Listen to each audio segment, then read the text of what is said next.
Janata party OBC ఆధ్వర్యంలో ఆనందన్న గారి నాయకత్వంలో ఈ ధర్నా కార్యక్రమాన్ని నిర్వహిస్తూ ఉన్నాం. ఈ కార్యక్రమానికి ముఖ్య అతిథులుగా వచ్చినటువంటి గౌరవనీయులు పార్టీ తెలంగాణ రాష్ట్ర అధ్యక్షులు పెద్దలు రామచంద్రరావు గారు,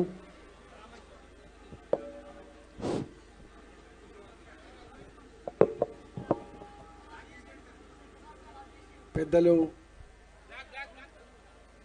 చిన్నగా ఉంది కదనే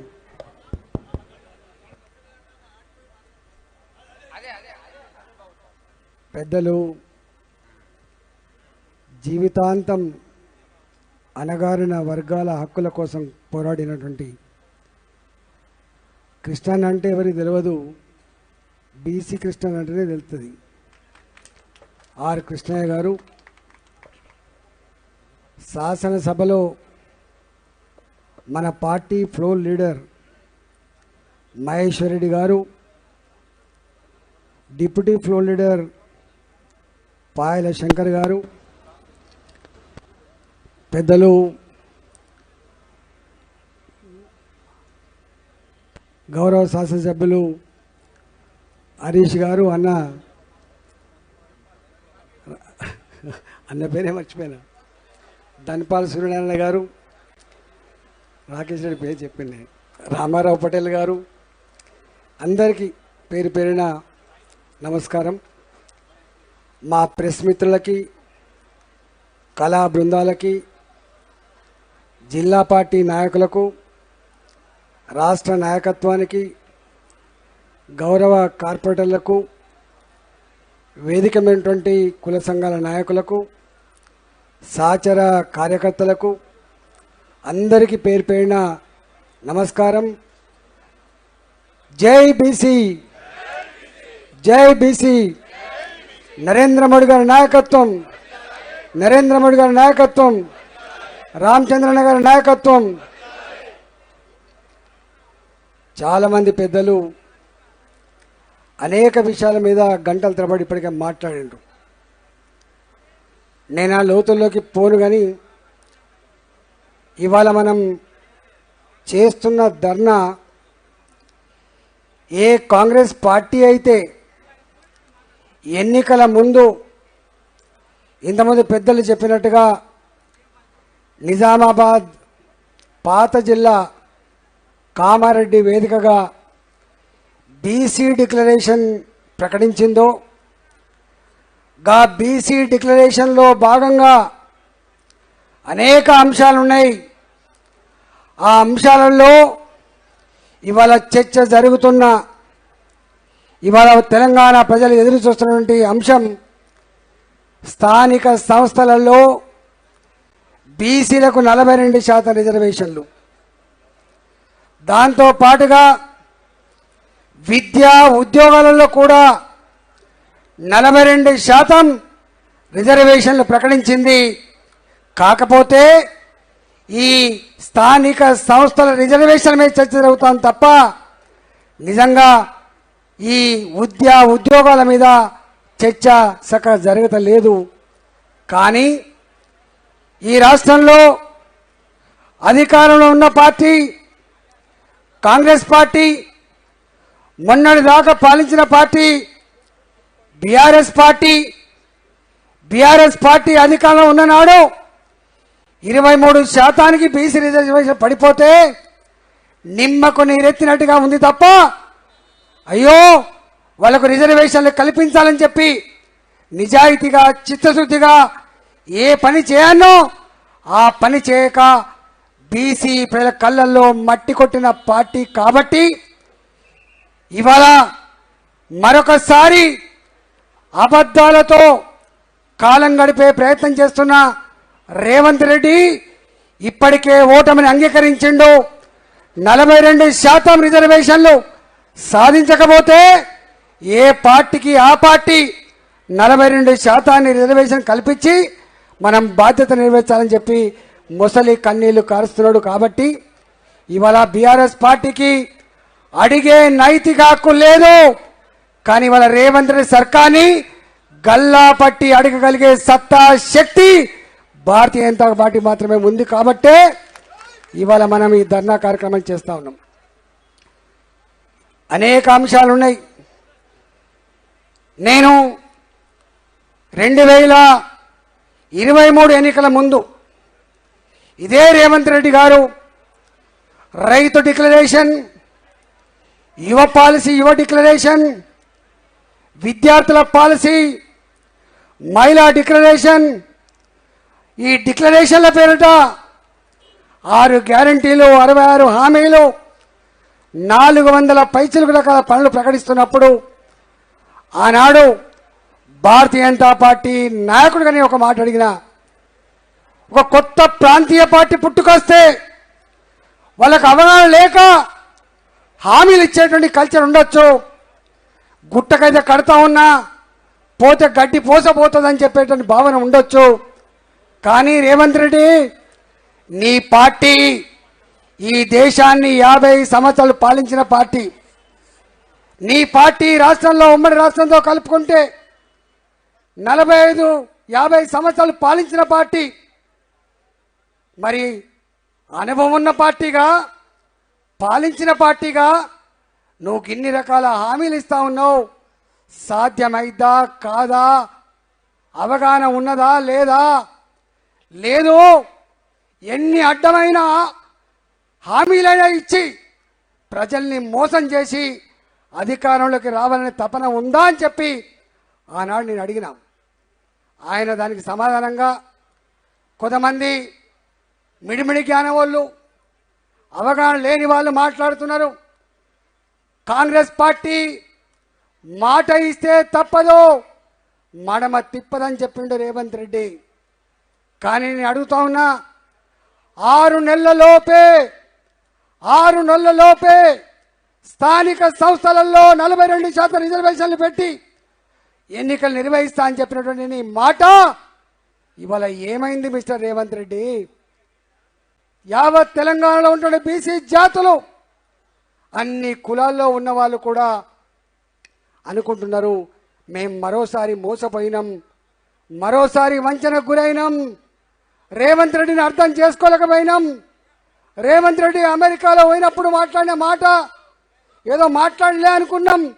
కానీ ఇవాళ తన నైజం, తన నిజ రూపం అర్థమైందని చెప్పి అలా బాధపడుతుండొచ్చు కాక, కానీ సందర్భం వచ్చినప్పుడు నొక్కడానికి సిద్ధంగా ఉన్నారు బీసీ జాతులు అని చెప్పి ఇవాళ మనం చేస్తున్నాం. రైతులు కూడా గట్లే మాట్లాడుకుంటాను, యువకులు కూడా ఇట్లా మాట్లాడుకుంటాను. నేను ఒకటే అడుగుతున్నా రేవంత్ రెడ్డి గారిని, ఇవాళ ఒక 40,000 కోట్ల రూపాయలు సంవత్సరానికి ఖర్చు పెట్టడానికి పెద్ద బిషాది కాదు. నోరు కట్టుకుంటే, కడుపు కట్టుకొని పనిచేస్తే, కమిట్మెంట్ ఉంటే, గింత జాగమ్ముకుంటే 1,000 కోట్ల రూపాయలు వస్తాయని చెప్పినావు కదా రేవంత్ రెడ్డి. మరి 20 నెలలు దాటిపోయింది, 20 నెలలు దాటిపోయింది. 20 నెలలు దాటిపోయినప్పటికి కూడా ఎందుకు ఇవాళ అమలు చేయలేకపోతున్నావు? ఇవాళ అది యావత్ తెలంగాణ జాతి నేను ప్రశ్నిస్తున్న మాట వాస్తవం కాదని చెప్పి అడుగుతున్నా. వాళ్ళకు వాళ్ళే చర్చించుకుంటాను, వాళ్ళకు వాళ్ళే గులుగుతాండ్రు, వాళ్ళకు వాళ్ళే ఇవాళ ఒక నిర్ణయానికి వచ్చిండ్రు. ఈ ప్రభుత్వం మోసం చేసే ప్రభుత్వం తప్ప, ఈ ప్రభుత్వం హామీలను అమలు చేయగలిగే శక్తి లేని ప్రభుత్వంగా ఇవాళ నిర్ణయించుకున్నారు. అందుకే ఇది గాన్ కేస్. ఇవాళ తెలంగాణ ప్రజలు మాత్రమే కాదు అనుకుంటున్నది, కాంగ్రెస్ పార్టీలో అనేక సంవత్సరాలుగా కార్యకర్తలుగా పనిచేసిన వాళ్ళు, నాయకులుగా పనిచేసిన వాళ్ళు అంటున్న మాట ఏంటంటే, ఇంకొక 20 ఏళ్ల పాటు కాంగ్రెస్ పార్టీకి భవిష్యత్తు లేకుండా చేసిన వ్యక్తి రేవంత్ రెడ్డి అని చెప్పి వాళ్ళు మాట్లాడుకున్న పరిస్థితి వాస్తవా కాదా? తెలంగాణ ప్రజలు ఆలోచించుకోమని చెప్పి కోరుతున్నాం. ఇవాళ మేము మాట్లాడుతున్నాం, మీరు తీసి చూడండి. ఇవాళ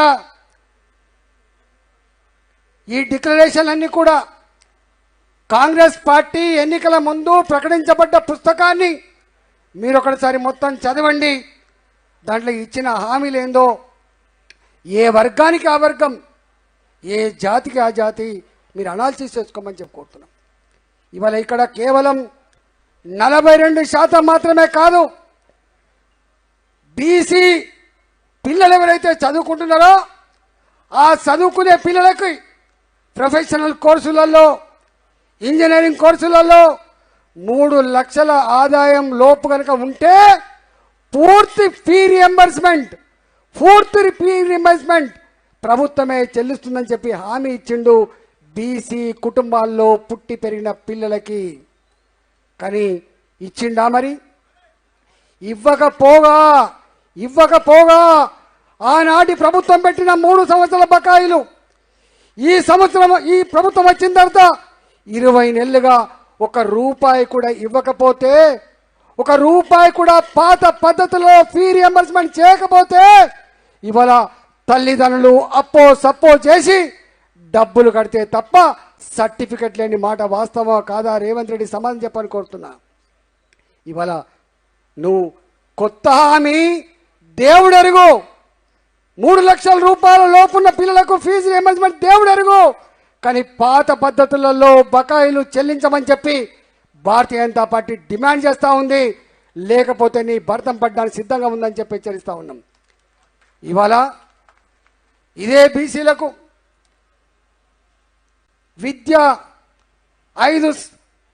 విద్యలో 5 లక్షల రూపాయల వరకు ఇలా విద్యా హక్కు కార్డు ఇస్తా అని చెప్పిండు. ఇచ్చిండా ఒక్క విద్యార్థికైనా? ఇవాళ బీసీలలో చదువుకున్న నిరుద్యోగ యువతకి ఏమి హామీ ఇచ్చిండు? 10 లక్షల వరకు వాళ్ళ కాళ్ళ మీద వాళ్ళు నిలబడి బతకడానికి ఆర్థిక పరిపుష్టి కల్పిస్తా, ఒక సింగిల్ పైసా వడ్డీ లేకుండా ఆ సౌకర్యం కల్పిస్తా అని చెప్పినావు రేవంత్ రెడ్డి. ఎన్ని లక్షల మంది బీసీ నిరుద్యోగ యువతకి ఇవాళ నువ్వు రుణాలు ఇచ్చినవో లెక్క చెప్పగలిగే దమ్ము నీకుందా అని చెప్పి బీసీ విద్యార్థులుగా, బీసీ నిరుద్యోగ యువతగా ప్రశ్నిస్తున్నమాట వాస్తవం కాదని చెప్పి అడుగుతున్నాం. ఇవాళ సొసైటీలు ఉన్నాయి, కల్లుగీత సొసైటీ కావచ్చు, అది మత్స్యకారుల సొసైటీ కావచ్చు, అది రజక ఫెడరేషన్ కావచ్చు. మీరు ఏం చెప్పిందో ప్రతి సొసైటీకి 10 లక్షల రూపాయలు చొప్పున బీసీలకు ఇస్తానన్నమాట వాస్తవం కాదా? ఇవాళ చేనేత వృత్తికి, నా గీత కార్మికులకి, 50 సంవత్సరాల పైబడి ఉన్న వాళ్లకు ఇవాళ ఎట్లయితే పెన్షన్ ఇస్తున్నావో అన్ని కులాలలో వాళ్ళకు రజకులు కావచ్చు, నాయి బ్రాహ్మణులు కావచ్చు, విశ్వకర్మలు కావచ్చు, వాళ్ళు ఫిషర్మెన్స్ కావచ్చు, ఎవరైనా కావచ్చు, వాళ్ళకు కూడా 50 సంవత్సరాల పైబడి ఉన్న వాళ్ళకి, చేతి వృత్తులలో నిమగ్నమైన వాళ్ళకి పెన్షన్ ఇస్తా అన్నమాట వాస్తవం కాదా రేవంత్ రెడ్డి? ఇచ్చిండా ఎవరికన్నా? గిది నీ వాలకం. ఎన్ని హామీలు ఉన్నాయి? 2000 రూపాయల పెన్షన్ 4000 పెంచుతా అని చెప్పినావు. 4000 ఉన్న హ్యాండిక్యాప్డ్ పెన్షన్ 6000 ఇస్తా అని చెప్పినావు. నా తెలంగాణ ఆడబిడ్డలకి ఏమిస్తా అని చెప్పినావు? నెలకు 2500 రూపాయలు బ్యాంకులలో టెన్షన్గా ఉద్యోగులకు ఎట్లయితే ఫస్ట్ వీక్లో పడతాయో అట్లా పడతాయని చెప్పినావు. కానీ ఇచ్చినవాను ఇవాళ రైతులకే కాదు, కేవలం సొంత రైతులకే కాదు, నువ్వు 12,000 రూపాయలు ఇవ్వడానికే ఎలకల పడ్డావు కదా, 15,000 రూపాయలు ఇస్తా అని చెప్పినావు. కౌలు రైతాంగానికి 12,000 రూపాయలు ఇస్తా అని చెప్పినావు. రైతుల దగ్గర పనిచేసేటువంటి వ్యవసాయ కూలీలకు 12,000 రూపాయలు ఇస్తా అని చెప్పినావు. నా ఆటో డ్రైవర్లకి 12,000 రూపాయలు సంవత్సరానికి ఇస్తా అని చెప్పినావు. ఇవాళ నీ హామీ అమలు కాకపోతే నా తెలంగాణ ప్రాంతంలో 100 మంది ఆటో డ్రైవర్లు ఉపాధి కరువై కుటుంబాన్ని పోషించలేక ఉత్తరాలు పెట్టి నన్ను క్షమించమని చెప్పి చచ్చిపోతున్నమాట వాస్తవం కాదా రేవంత్ రెడ్డి అని చెప్పి అడుగుతా ఉన్నా. ఈ పనులు చేసే వాళ్ళంతా కూడా ఎస్సీలుగా ఉన్నవాళ్ళు, ఎస్టీలుగా ఉన్నవాళ్ళు, బీసీలుగా ఉన్న వాళ్ళం ఉన్నమాట వాస్తవం కాదా అని చెప్పి అడుగుతున్నా. నీకు తెలియదా? ఇవాళ రిజర్వేషన్ మీద నువ్వు భూసా వెంకటేశ్వర గారు కమిషన్ వేసినా అని చెప్పినావు. ఎవరితో చేయించినావు నువ్వు లెక్కలు? స్టాటిస్టిక్స్ డిపార్ట్మెంట్తో చేయించినావు. చట్టబద్ధత ఉంటుందా రేవంత్ రెడ్డి? ఎవరి చెవులో పువ్వు పెడుతున్నాను, ఎవరికి బుకాయించే ప్రయత్నం చేస్తున్నావు? బీసీలంటే తెలివిలేని వాళ్ళుగా భావిస్తున్నావా? ప్రతి గుడిసెలో ప్రతి బీసీ కుటుంబంలో ఇవాళ పిహెచ్డీలు చేసిన వాళ్ళు ఉన్నారు, పీజీలు చేసిన వాళ్ళు ఉన్నారు, ప్రొఫెషనల్ కోర్సులు చేసిన వాళ్ళు ఉన్నారు. ఇవాళ ప్రతి విషయాన్ని క్షుణ్ణంగా ప్రాపంచిక దృక్పథాన్ని, నీ రాష్ట్రంలో జరిగే సన్నివేశాన్ని నిమిషాల మీద సెల్ ఫోన్లలో చూడగలిగే సత్తా ఉన్న ఈ కాలంలో నువ్వు మోసం చేసే ప్రయత్నం చేస్తున్నావు రేవంత్ రెడ్డి. నువ్వు మరొకసారి ఆలోచన చేయమని చెప్పి కోరుతా ఉన్నా. ఇవాళ ఇక్కడ అనేక ఉదంతాలు ఉన్నాయి రిజర్వేషన్ల మీద. ఇవాళ ప్రతి దేశంలో అందరూ ఆదర్శవంతంగా తీసుకునే రాష్ట్రం తమిళనాడు. అంబాశంకర్ గారు రిటైర్డ్ ఐఏఎస్ ఆఫీసర్, ఆయన నాయకత్వంలో 21 మంది ఐఏఎస్ ఆఫీసర్లతో ఈ దేశం మొత్తంలో మొట్టమొదటి కమిషన్ వేసిన రాష్ట్రం తమిళనాడు రాష్ట్రం.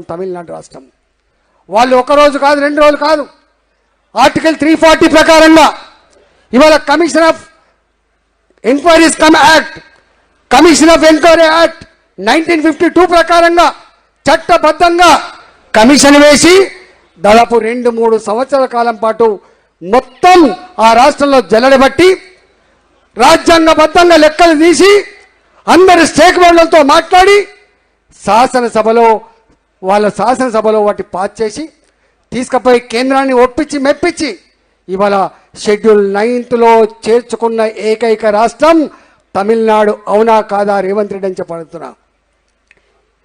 ఇవాళ సహానీ కేస్ రామచంద్రన్కు బాగా తెలుస్తుంది, సుప్రీంకోర్టులో జరిగింది. సహానీ కేస్ వర్సెస్ యూనియన్ గవర్నమెంట్లో ఏం తీర్పిచ్చిందో ఒకసారి చదువుకో.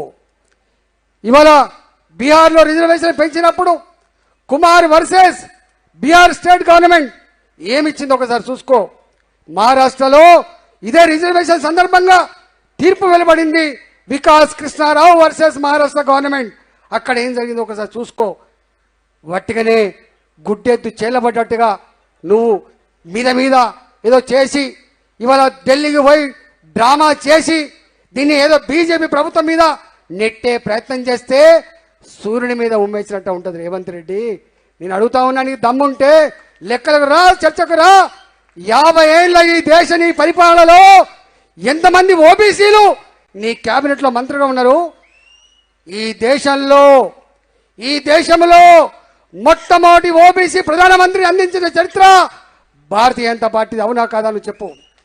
ఇవాళ స్వతంత్రం వచ్చినప్పటి నుంచి ఇప్పటి వరకు ఈ 77 సంవత్సరాల చరిత్రలో ఇవాళ భారత జాతికి జాతి, అది కశ్మీర్ అయినా, అది కన్యాకుమారి అయినా, అది గుజరాత్ అయినా, అది నార్త్ ఈస్ట్ స్టేట్స్ అయినా, అన్ని జాతుల అన్ని వర్గాల ప్రజానికమంతా కూడా వాళ్ళ సంస్కృతులు వేరు కావచ్చు, వాళ్ళ భాషలు వేరు కావచ్చు, వాళ్ళ ఆచార వ్యవహారాలు వేరు కావచ్చు, కానీ అందరూ ప్రేమించేటువంటి నాయకుడు నరేంద్ర మోడీ. ఇవాళ ఆయన అందించిన దేశం భారతదేశం. ఇది భారతీయ జనతా పార్టీది. ఇవాళ 3 సార్లు సంకీర్ణ రాజకీయాలు దేశంలో పరిచయం ఉన్న ఈ రోజులలో 3వసారి ప్రధానమంత్రి గెలిచిండు. నీకు తెలుసా రేవంత్ రెడ్డి? లెక్కలు తీసుకో. పోయినసారి గవర్నమెంట్లో 27 మంది ఓబీసీ మంత్రులను చేసినటువంటి ఘనత భారతీయ జనతా పార్టీది. నీకు తెలుసా ఇవాళ కూడా 71 మంది మంత్రులు ఉంటే మళ్ళీ 27 మంది మంత్రులను చేసిన ఘనత, ఓబీసీ మంత్రులు చేసిన ఘనత భారతీయ జనతా పార్టీది మాత్రమే. నేను చాలాసార్లు చెప్పినా, మళ్ళీ చెప్తున్నా, దేశంలో వేల కులాలు ఉన్నాయి, కానీ ఒక్కొక్క రాష్ట్రంలో ఒక్కొక్క కులం ఒక రకంగా ట్రీట్ చేయబడతా ఉన్నది. వైశ్యులు దేశమంతా వైశ్యులే, బ్రాహ్మలు దేశమంతా బ్రాహ్మలే, కానీ చాలా కులాలు ఒక రాష్ట్రంలో ఒకటి ఉంటే ఇంకో రాష్ట్రంలో ఒకటి ఉంటుంది. మన రాష్ట్రంలో ఇవాళ రజకులు బీసీల కింద ఉంటారు, అదే రజకులు యూపీ పోతే ఎస్సీల కింద ఉంటారు. మన దగ్గర లంబాడాలు ఇక్కడ ఎస్సీల కింద ఉంటారు, మహారాష్ట్రకు పోతే అది బీసీల కింద ఉంటారు, అదే కర్ణాటక పోతే ఎస్సీల కింద ఉంటారు. ఎన్ని వైవిధ్యాలు ఉంటాయో అవన్నీ చెప్తే కూడా తీయాలి అక్కడ. అందువల్ల ఇవాళ తమిళనాడు గవర్నమెంట్, కేంద్ర ప్రభుత్వం స్పష్టంగా చెప్తా ఉంది, ఇవాళ రిజర్వేషన్లు 50% మించకూడదని చెప్పి మనం చర్చించుకుంటున్నామో అది తప్పు. ఎందుకంటే ఇవాళ నార్త్ ఈస్టర్న్ స్టేట్స్ ఉన్నాయి. 70% పైబడి 80% పైబడి రిజర్వేషన్ల చరిత్ర మనం చూస్తూ ఉన్నాం. తమిళనాడులో 69% మనం చూస్తూ ఉన్నాం. నిజంగానే కనుక ఇక్కడ కూడా చేయాలనుకుంటే ఇవాళ ఆర్టికల్ 340 ఇంతకుముందు చెప్పినట్టుగా కమిషన్ ఆఫ్ ఎంక్వైరీస్ 1952 దాని ప్రకారంగా చట్టబద్ధతతో కూడుకున్న ఒక కమిషన్ వేయి, నువ్వు అన్ని రకాల ఫార్మాలిటీ పూర్తి చేయి. తప్పకుండా నువ్వు కనుక కన్విన్స్ చేయగలిగితే, ఒప్పించగలిగితే, మెప్పించగలిగితే, ఇగో నా రాష్ట్రం, నా ఆర్థిక స్థితిగతులకు ఇవి ఉన్నాయి, నా సామాజిక స్థితిగతికి ఇది ఉన్నది, విద్యాపరంగా రాజకీయ పరంగా ఇట్లా వెనుకబడి ఉన్నాం, ఇది తప్పకుండా కావాలని చెప్పి నువ్వు చెప్పగలిగితే తప్పకుండా భారతీయ జనతా పార్టీ సామాజిక న్యాయాన్ని కాంక్షించే పార్టీ, సామాజిక న్యాయాన్ని అమలు చేయాలని చెప్పి తపన పడే పార్టీ తప్ప మా పార్టీ ఎప్పుడు కూడా వ్యతిరేకంగా ఉండదు. అందువల్ల నేను ఒకటే మీ అందరికి విజ్ఞప్తి చేస్తున్నా, మీ ద్వారా యావత్ తెలంగాణ ప్రజానికి విజ్ఞప్తి చేస్తున్నా, ప్రజలారా, మీరు మాటలు చెప్పే వాళ్ళు ఎవరో, మాటలు అమలు చేసే వాళ్ళు ఎవరో ఒకసారి ఆలోచించమని చెప్పుకోతున్నాం. భారతీయ జనతా పార్టీ మొట్టమొదటిసారిగా నాకు తెలిసి నేను అడుగుతా ఉన్నా, బీఆర్ఎస్ పార్టీ ఉన్నంత వరకు ఒక బీసీ దానికి అధ్యక్షుడే ఆస్కారం ఉందా? దానికి ఒక ముఖ్యమంత్రి ఆస్కారం ఉందా? కాంగ్రెస్ పార్టీ ఇన్ని సంవత్సరాలు పాలించింది, ఒక్కనాడైనా ఒక బీసీ ముఖ్యమంత్రి కాగలిగిందా? ఇవాళ అంతెందుకు, నీ 3 మంత్రులుంటే ఎందుకు ఇవ్వలేకపోయినావు? 42% నీవు అన్నావు కదా. రాజ్యాంగం, చట్టం, అక్కడ ఉన్నటువంటి ప్రెసిడెంట్ ఆఫ్ ఇండియా, ఇవన్నీ నీకు ఇక్కడ అవసరం లేదు కదా. నువ్వు క్యాబినెట్ మంత్రుల్ని నియమించడానికి ఇక్కడ రిజర్వేషన్ల సిస్టమ్ ఏం లేదు కదా. నువ్వు నిజంగానే నీ ఆత్మశుద్ధి కనుక ఉంటే నేను ఒకటే అడుగుతా ఉన్నా, ఇవాళ నీవు 42% మంత్రులు ఎందుకు నియమించలేకపోయినావు? ఆ ఇచ్చిన 3 కూడా ఏమి ఇచ్చినావు నువ్వు? ఒకడు బీసీ వెల్ఫేర్, చేపల సంఘం, లేకపోతే చేనేత సంఘం, గవే ఇచ్చిన తప్ప ఏమైనా అర్బన్ డెవలప్మెంట్ ఇచ్చినవా? ఏమైనా రెవెన్యూ మంత్రి ఇచ్చినవా? ఏమి ఇచ్చినావు నువ్వు? ఇవాళ మామూలు మంత్రిత్వ శాఖలే ఇచ్చినామని చెప్పి నేను మాట్లాడట్లేదు, ఆ మంత్రులే స్వయంగా మాట్లాడిన చరిత్ర మీ కళ్ళ ముందు ఉన్నది. కాబట్టి నీకు నిజాయితీ లేదు. కాంగ్రెస్ పార్టీ ఉన్నంత వరకు ఒక బీసీ ముఖ్యమంత్రి పడి కాలే రేపైతేనే నమ్మకం లేని పార్టీ. ఇవాళ గతంలో కూడా మనం చూసిన ప్రాంతీయ పార్టీల ఏలుబడిలో వాళ్ళ కుటుంబ పార్టీలు తప్ప, వాళ్ళ పార్టీలు తప్ప, అది ప్రజల పార్టీలు కాదు. ప్రజల పార్టీలు అని చెప్పుకునే కాంగ్రెస్ పార్టీ కూడా వంచనకు గురి చేసిన చరిత్ర మన కళ్ళ ముందున్నది. ఇవాళ దాన్ని ఇలా అణగారిన వర్గాలకు ఈ రాష్ట్రంలో ప్రధానమంత్రి నరేంద్ర మోడీ గారు స్వయంగా వచ్చి ఎల్బీ స్టేడియంలో మీటింగ్ పెట్టి ఈ రాష్ట్ర ప్రజానికానికి ఒక మాట ఇచ్చిపోయిండు. తెలంగాణ ప్రజలారా, ఈ రాష్ట్రం ఏర్పడ్డప్పటి నుంచి ఈనాటి వరకు కూడా, ఆనాటి సమైక్య రాష్ట్రంలో కూడా ఒక్క బీసీ ముఖ్యమంత్రి కాలేకపోయిండు. బాధేస్తుంది. ఇవాళ సమతుల్యత పాటించడంలో ఈ పార్టీలు మోసం చేసినాయి. ఓట్ల కోసమే తప్ప, సీట్ల కోసమే తప్ప ప్రజల కోసం లేవని చెప్పి ప్రూవ్ అయింది. ఇగో నేను మీకు మాట ఇస్తున్నా, భారతీయ జనతా పార్టీకి అధికారం తీసుకురండి. ఓబీసీ బీసీ ముఖ్యమంత్రి చేసే బాధ్యత భారతీయ జనతా పార్టీ నుంచి ప్రకటించిన పార్టీ ఇవాళ భారతీయ జనతా పార్టీ. ఇలా నువ్వేదో ఢిల్లీకి పోయి డ్రామా చేసి ఏదో భారతీయ జనతా పార్టీ వ్యతిరేకం ఉందంటే ఎవరు ఎడ్డిపాగులో లేరు. రామేంద్ర రెడ్డి, నీవు ఎడ్డిపాగులో అవుతావు. రేపు నువ్వు గనక ఇది అమలు చేయకపోతే నీ భర్తం తప్పకుండా తెలంగాణ సమాజం పట్టడానికి సిద్ధంగా ఉందని చెప్పి తెలియజేస్తూ ఈ అవకాశం కల్పించిన మీ అందరికీ నమస్కారం తెలుసుకున్నా. భారత్ మాతాకి జై.